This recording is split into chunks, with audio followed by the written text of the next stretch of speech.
সুপ্রিয় শিক্ষার্থী, আসসালামু আলাইকুম। আশা করি সবাই ভালো আছো। আমি আজকে তোমাদের সাথে যে বিষয়টা নিয়ে আলোচনা করব সেটা হচ্ছে অর্থনীতির প্রথম পত্রের অধ্যায় ৫ শ্রম বাজার। এই বিষয়ের উপরে আলোচনা করব। টোটাল শ্রম বাজারের উপরে আমি আলোচনা করব না, যদিও এখানে আমরা আজকে আলোচনা করব শ্রম কি এবং শ্রমের বৈশিষ্ট্য সমূহ কি কি। তাহলে আমরা ফার্স্টে আসি, শ্রম কি, লেবার কি, অর্থাৎ লেবার কি। তাহলে আমরা লেবার বা শ্রম বলতে কি বুঝি বা শ্রমের সংজ্ঞাটা কি আমরা এটা একটু জেনে নিই। দেখা যায় তাহলে আমরা সাধারণত বুঝি যে সকল প্রকার শারীরিক এবং মানসিক শ্রমকে আমরা বলছি, মানে মানসিক যে পরিশ্রম এটাকে বলা হয় শ্রম। কিন্তু অর্থনীতিতে এটা একটু অতিরিক্ত কথা যুক্ত হয়, সেটা হচ্ছে যে দ্রব্য সামগ্রী এবং সেবামূলক কাজ এগুলি যদি উৎপাদনের জন্য নিয়োজিত শ্রমিকের শারীরিক এবং মানসিক যে শক্তি বা ক্ষমতা সেটাকে বলা হয় শ্রম। অর্থাৎ স্বাভাবিক দৃষ্টিকোণ থেকে আমরা বলছি শ্রম বলতে কোনো কিছু করা বা পরিশ্রম করা, কিন্তু অর্থনীতিতে এটার একটু ভিন্ন মাত্রা যুক্ত হচ্ছে, সেটা উৎপাদনের সাথে সংশ্লিষ্ট থাকতে হবে, অর্থাৎ অর্থের সাথে সংশ্লিষ্ট হতে হবে। সাধারণ কথায় আমরা বলি যে মানুষের শারীরিক যে পরিশ্রম এটা, কিন্তু অর্থনীতিতে এই শব্দটার সাথে অতিরিক্ত একটা, সেটা কি বলছি যে উৎপাদন তথা অর্থ উপার্জন এখানে নিয়োজিত থাকতে হবে। অর্থাৎ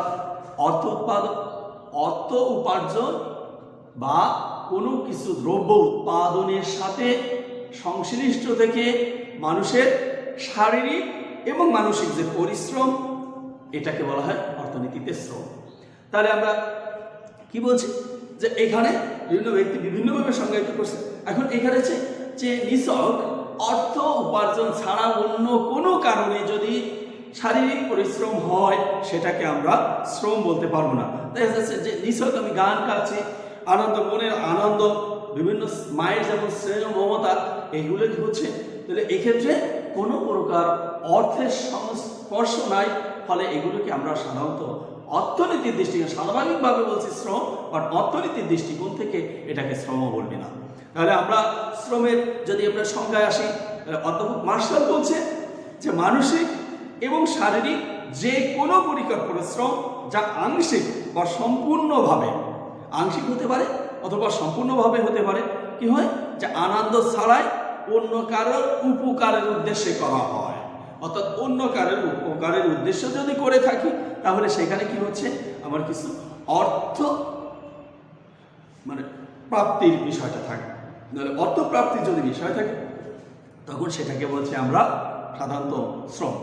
অর্থনীতিবিদ অধ্যাপক নিকোলাস বলছে সব ধরনের উন্নত পেশাগত দক্ষতা অথবা অদক্ষ শ্রমিক, কারিগরের পরিশ্রম, শিক্ষা, শিল্পকলা, সাহিত্য, বিজ্ঞান, বিচার, প্রশাসন, সরকারের সকল শাখায় নিয়োজিত ব্যক্তিদের যে পরিশ্রম এটাও শ্রমের অন্তর্ভুক্ত। কারণ প্রত্যেকটা বিষয়ের সাথে কি অর্থের সংশ্লেষ জড়িত, অর্থের লেনদেন জড়িত, ফলে এ ধরনের যে পরিশ্রম সেটাকে বলা হবে শ্রম। এখন আমরা আসি শ্রমের বৈশিষ্ট্য, ক্যারেক্টারিস্টিক্স অফ লেবার। শ্রমের বৈশিষ্ট্যগুলি আমরা তাহলে একটু যদি আলোকপাত করি তাহলে সেক্ষেত্রে দেখি আমরা প্রথমত বলছি যে এখানে শ্রমের বৈশিষ্ট্য অনেকগুলি আছে। তারপরে আমরা কতগুলি অল্প কয়েকটা বৈশিষ্ট্য নিয়ে আমরা যদিও আলোচনা করি। সেটার ১ নম্বর বৈশিষ্ট্য হচ্ছে শ্রম একটি জীবন্ত উপকরণ। খেয়াল করো, আমরা যদি কোনো দ্রব্য উৎপাদন করতে চাই, উৎপাদনের উদ্দেশ্যে আমাদের যে 4টা উপকরণ ব্যবহৃত হয়, একটা হচ্ছে ল্যান্ড, লেবার, ক্যাপিটাল, অর্গানাইজেশন। ভূমি, শ্রম, মূলধন এবং সংগঠন। ভূমির পরবর্তী আমাদের যেটা প্রয়োজন হয় সেটা হচ্ছে শ্রম। অর্থাৎ শ্রম ছাড়া কোনো দ্রব্য উৎপাদন আসলে সম্ভব নয়। ফলে আমরা যেটা আসছি যে আমাদের বলছি শ্রম একটি জীবন্ত উপকরণ। অর্থাৎ দ্রব্য উৎপাদনের জন্য যে 4টা উপকরণ প্রয়োজন তার একটি হচ্ছে শ্রম, এবং এই শ্রমটা হচ্ছে জীবন্ত। যদি ব্যক্তি থাকে, শ্রমিকের উপস্থিতি থাকে, তাহলে সে শ্রম দিতে পারবে, এবং যদি উপস্থিত না থাকে তাহলে শ্রমিক যদি জীবিত না থাকে তাহলে তার ভিতরে কোনো কর্মদক্ষতা থাকবে না, সে কর্ম করতেই পারবে না। ফলে শ্রম একটি জীবন্ত উপকরণ বলা হয়। এরপরে হচ্ছে শ্রম হচ্ছে একটা ক্ষণস্থায়ী উপকরণ। অর্থাৎ শ্রমিক যখনই এই শ্রম দেয় তখন ওইটাই হয়ে থাকে। কিন্তু শ্রমিক যদি এখানে কি হয়, অব্যাহত শ্রম, এখানে যদি এখন আমি শ্রম না দেই তাহলে এই সময়টুকু আমি অতিবাহিত করার পরে নির্দিষ্ট সময় পরে এই শ্রমের যে অবস্থাটা এটা চিরতরে নষ্ট হয়ে যায়। শ্রম এটা হচ্ছে ক্ষণস্থায়ী উপাদান, এটা দীর্ঘস্থায়ী বা সঞ্চিত উপাদান নয়। এই শ্রমকে কখনো সঞ্চয় করে রাখা যায় না। উৎপাদনের ক্ষেত্রে অন্য 4টা উপকরণ, এটা কিছুটা ক্ষেত্রে আমরা সঞ্চয় করে রাখতে পারি, একটা সময়ের উপকরণ পরবর্তী সময় হচ্ছে সঞ্চিত উপকরণটা আমরা পরবর্তী সময় ব্যবহার করতে পারি। কিন্তু শ্রম এমন একটি উপকরণ যেটাকে সঞ্চয় করা যায় না। আমার আজকে যে পরিমাণ পরিশ্রম করার ক্ষমতা আছে, আজকে পরে যে হয়তো বা সেই সময় পরিমাণ পরিশ্রম আমি করতে পারবো না। ফলে শ্রম এটা কি সঞ্চয় করার জিনিস নয় বা সঞ্চয় করা যায় না। এরপরে বলা হচ্ছে যে শ্রম এবং শ্রমিক অবিচ্ছেদ্য। শ্রমিক এবং শ্রম এটা হচ্ছে অবিচ্ছেদ্য, একটা থেকে আরেকটাকে আলাদা করা যায় না। শ্রমিক যদি থাকে তাহলে সে তার শ্রম দেওয়ার ক্ষমতা থাকবে, অর্থাৎ শ্রমিকের দেহ মনে যে কর্মশক্তি আছে, শ্রমশক্তি এটা নিয়োজিত থাকে।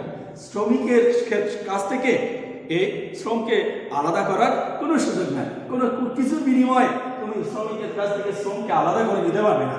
ফলে শ্রমিক এবং শ্রম এটার সাথে আরেকটা হচ্ছে অবিচ্ছেদ্য, একটার সাথে আরেকটা অঙ্গাঙ্গি ভাবে জড়িত, একটার সাথে আরেকটা অপরিহার্য, কোনোভাবে এটাকে আলাদা করার কোনো সুযোগ নাই।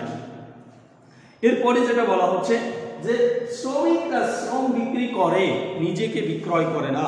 অর্থাৎ অধ্যাপক মার্শাল বলছে শ্রমিক তার শ্রম বিক্রি করে মাত্র, কিন্তু সে নিজেকে বিক্রি করে। কেন? কারণ একজন শ্রমিক তার শ্রমের বিনিময়ে পারিশ্রমিক পায়। সে যদি নিজে উপস্থিত থাকে তাহলে সে শ্রম দিতে পারবে, আদারওয়াইজ শ্রম দেওয়ার কোনো সুযোগ নেই। ফলে কি হচ্ছে, শ্রমিকের তার মজুরির বিনিময়ে তার শ্রমটাকে বিক্রি করে, কিন্তু সে নিজেকে কি করে বিক্রি করে না। আজকে সে তার মজুরির বিনিময়ে শ্রমিক কেবল তার কি সেবা বিক্রয় করে অথবা সেবা ক্রয় করে। যে একজন মালিক পক্ষ, সে মালিক কি করবে, শ্রমিকের কাছ থেকে শুধু তার শ্রমটুকু নিতে পারবে, শ্রমিককে নয়। অর্থাৎ শ্রমিক কি করে, শ্রম বিক্রি করে মাত্র, নিজেকে বিক্রি করে না। এরপরে যে আসি যে শ্রমের যোগান, এটা শ্রমের যোগান বৃদ্ধি করা, এটা হচ্ছে সময় সাপেক্ষ। শ্রমের যোগান যে বৃদ্ধি করা যাবে না এমনটা নয়, কিন্তু শ্রমের যোগানটা এটা সাধারণত বৃদ্ধি করা হঠাৎ করে চাইলে এখানে কি শ্রমের যোগান বাড়ানো সম্ভব নয়। বিভিন্ন ক্ষেত্রে এটার একটা পরিবর্তনশীলতা আসে, কিন্তু সেই পরিবর্তনশীলতাটা কি অনেক ধীর গতি। হঠাৎ করে চাহিদা বাড়ার সাথে সাথে তাৎক্ষণিকভাবে শ্রমিক বাড়ানো সম্ভব নয়। যেমন এই কলেজে যেমন আমি বলি যে এখানে হয়তোবা 1000 শিক্ষার্থী আছে, হঠাৎ করে শিক্ষার্থী হয়তোবা বেড়ে গেল, আরো 500 অর্থাৎ 1500 শিক্ষার্থী হলো। এখন 1000 শিক্ষার্থীকে শিক্ষা দেওয়ার মতো বা ক্লাস করানোর মতো শিক্ষক এখানে আছে বা আছে, কিন্তু এট এ টাইম হয়তোবা 100 ছাত্র বা 200 ছাত্র বা 500 ছাত্র বসানোর ক্যাপাসিটি আছে। এখন যদি ছাত্র বেড়ে যায় তাহলে কি করতে হবে, তাহলে আমার আরো টিচার বাড়িয়ে হয়তোবা অন্য কোনো জায়গায় শিফট করাতে হবে। কিন্তু হঠাৎ করে চাইলে আরেকজন শিক্ষককে এখানে কিন্তু দেওয়া যাচ্ছে না, সেটা একটা সময় দেওয়া যাবে না এমনটা না, যাবে কিন্তু একটা নির্দিষ্ট সময়ের পরে, অর্থাৎ সময় সাপেক্ষ। এজন্য বলা হয় শ্রম এর যোগানটা কি হয়, বৃদ্ধির কাছে সময় সাপেক্ষ। বৃদ্ধি করা যাবে না এমনটা নয়, বৃদ্ধি করা যাবে, কিন্তু একটা সময়ের প্রয়োজন আছে। এরপর শ্রমিকের দর কষানোর ক্ষমতা স্বল্প। যারা শ্রমিক তারা কি হয়, শ্রমিকের এই যে ক্ষমতাটা, শ্রম যেহেতু ক্ষণস্থায়ী, শ্রমের এই ক্ষণস্থায়ী প্রকৃতির জন্য কি হয়, শ্রমিক নিয়োগকর্তার সাথে সাথে কি মজুরি হার দিয়ে বেশি দর কষাকষি করতে পারে না। কারণ কর্মহীন থাকাচ্ছে কি কিছু পারিশ্রমিক পাইলে সে তার শ্রমটা দিবে, হয়তো দর কষাকষির কারণে করতে যে সে কি করবে, তার কর্মটাই হারিয়ে ফেলবে। যদি কর্মটাই হারিয়ে ফেলে তাহলে তার তো কিছুই থাকছে না। অর্থাৎ কর্মহীন থাকার চেয়ে কিছু কর্ম নিয়ে অর্থাৎ অল্প মজুরিতে হচ্ছে শ্রমে নিয়োজিত থাকা ভালো।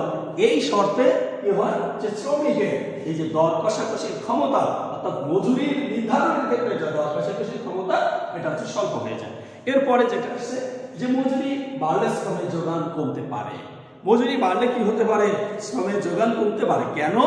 একজন শ্রমিক যদি তার শ্রমের বিনিময় পারিশ্রমিক পায়, এখন সে যখন প্রাথমিক অবস্থায় পার ঘন্টা প্রতি ঘন্টা একটা নির্দিষ্ট অ্যামাউন্টে সে বেতন পায়, মজুরি পায়, তাহলে ওই মজুরি হারটা যখন তার বেড়ে যাচ্ছে, তাহলে প্রথম দিকে তার অর্থের প্রয়োজন ছিল অনেক বেশি, ফলে সে তার ওই অর্থ বা তার প্রয়োজনীয়তার জন্য সে বেশি পরিমাণে শ্রম দিত।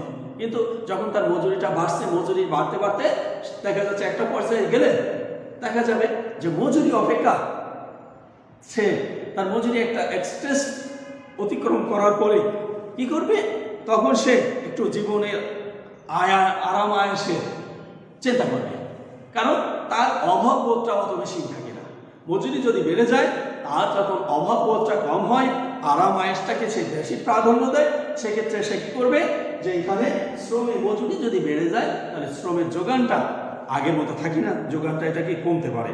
ফলে এই ক্ষেত্রে দেখা যাচ্ছে যখন মজুরি বাড়ে তখন মজুরি রেখা আমরা যদি দেখি তাহলে মজুরিটা হচ্ছে বাড়তে থাকে, বাড়তে বাড়তে একটা পর্যায়ে যাওয়ার পরে শ্রমিক কি করে তার শ্রমটাকে হচ্ছে কমায় দিবে, আর তখন সে কি করে তার বিশ্রামকে বেশি প্রাধান্য দিচ্ছে।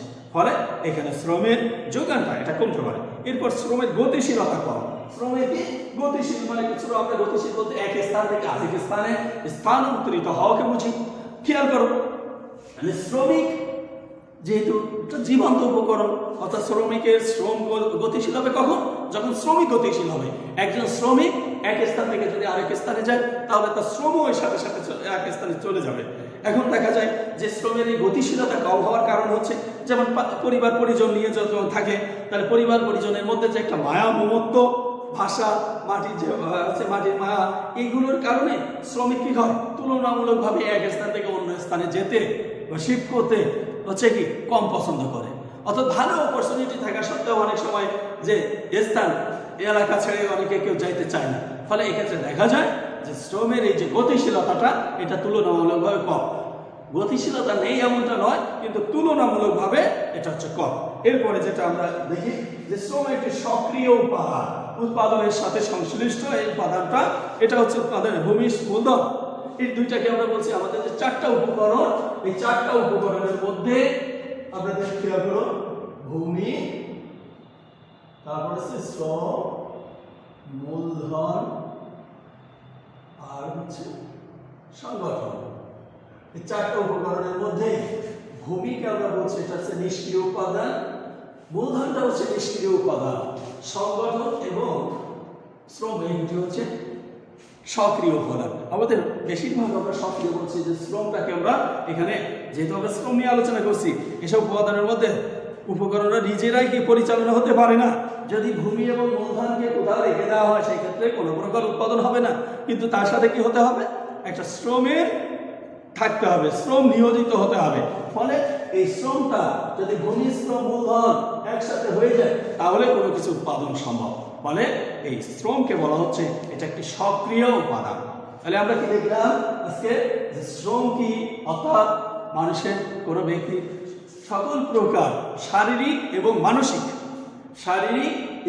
মানসিক যে পরিশ্রম যেটা অর্থের সাথে সংশ্লিষ্ট অর্থাৎ উৎপাদনের সাথে সংশ্লিষ্ট সেটাকে বলা হবে শ্রম। এখন শ্রমের বৈশিষ্ট্যের মধ্যে আমরা বলছি শ্রম একটি কি জীবন্ত উপকরণ, শ্রমের এটা হচ্ছে ক্ষণস্থায়ী, শ্রম এবং শ্রমিক এটা হচ্ছে অবিচ্ছেদ্য, একজন সাথে আরেকটাকে কি আলাদা করা যাবে না। এরপর শ্রমিক শ্রম বিক্রি করে, নিজেকে সে বিক্রি করে না। এরপরে বলা হচ্ছে শ্রমের যোগান, এটা হচ্ছে সময় সাপেক্ষ। এরপর শ্রমিকের দর কষাকষির ক্ষমতা, এই শ্রমিকের দর কষাকষির ক্ষমতাটা এটা কি অনেকটা স্বল্প, কম। ইচ্ছা করলে সে দর কষাকষি করে তার চাকরিচ্যুত হতে চায় না, ফলে এখানে কম। এরপরে হচ্ছে মজুরি বাড়লে শ্রমের যোগান এটা কমতে পারে, সেটা আমরা আগে বলছি। এরপরে শ্রমের গতিশীলতা কম, কারণ পারিবারিক মায়া মমতা বন্ধনের কারণে একজন শ্রমিক তার স্থানকে জন্মভূমির স্থানে এগুলো যে ত্যাগ করতে পারে না, অর্থাৎ এক স্থান ছেড়ে আরেক স্থানে যেতে চায় না, ফলে এখানে গতিশীলতাটা কম থাকে। এরপরে বলা হচ্ছে অন্যান্য যে উপকরণগুলি আছে উৎপাদনে সেই উপকরণের মধ্যে অর্থাৎ ভূমি, শ্রম এবং মূলধন যে তিনটা, এখানে ভূমি এবং মূলধন এই দুটাকে আমরা বলছি স্থির উপকরণ, আর শ্রমকে বলা হচ্ছে এখানে সক্রিয় উপকরণ। তো ঠিক আছে, সবাইকে ধন্যবাদ।